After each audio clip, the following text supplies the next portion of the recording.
Hello and welcome to all our viewers in Nigeria and around the world to News Brief on Global Television.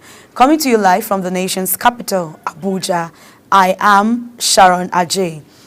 A quick reminder that Global Television is on DSTV channel 365 and free to air on Nigecomsat. You can download the Global TV Nigerian mobile app for Android and iOS devices to keep track of all our broadcasts. Former President Olusegun Obasanjo has criticized the 70,000 new minimum wage approved for workers by President Bola Tinubu, describing it as a grossly inadequate to cover workers' basic needs, including transportation, food, and housing.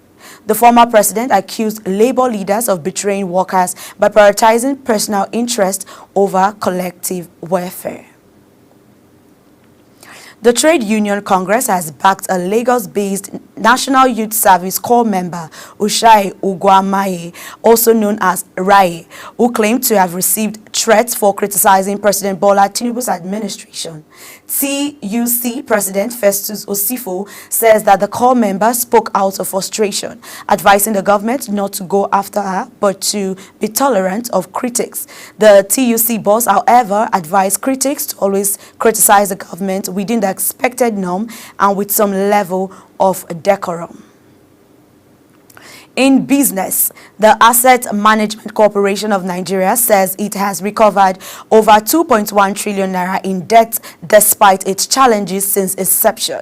It also stated that the corporation currently has over 2,000 cases in courts as some of AMCON debtors owe nearly 5 trillion naira, adding that the debtors who borrowed these monies do not use it for the purpose for which the money was borrowed. This was disclosed in Lagos during a press conference by the agency's head of corporation communications, Jude Nwauzo. The Deputy Governor, Corporate Services of the Central Bank of Nigeria, Usoro, has called for the inclusion of women and other underserved groups in the financial ecosystem. Usoro made this call during a presentation titled Accelerating Women's Financial Inclusion, Unlocking Opportunities for Growth and Investment at Citibank's inaugural Women in Central Banking event held in London, United Kingdom, in commemoration of this year's International Women's Day. During a celebration, Usoro reiterated the Apex Bank's commitment to driving bold, data-driven policies that accelerate access to finance, drive investment, and foster a more inclusive, dynamic economy.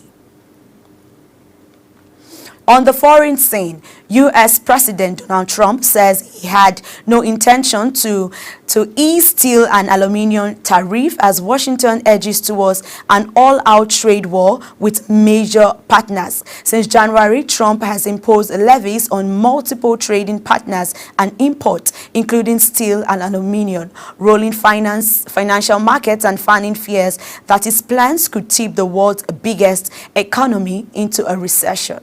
The president told reporters aboard Air Force One he did not plan to make exceptions to the tariff.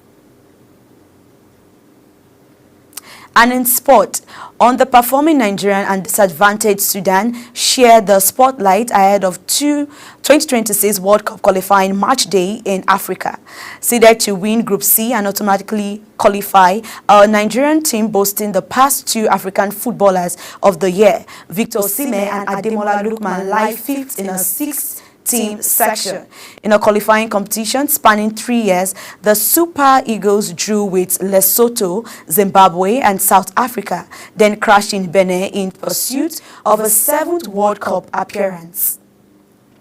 And that's it on News Brief. A quick reminder that Global TV is on DSTV channel 365 and on Star Times channel 276, and of course free to air on Nigecomsat. I am Sharon Ajay. Thank you for watching.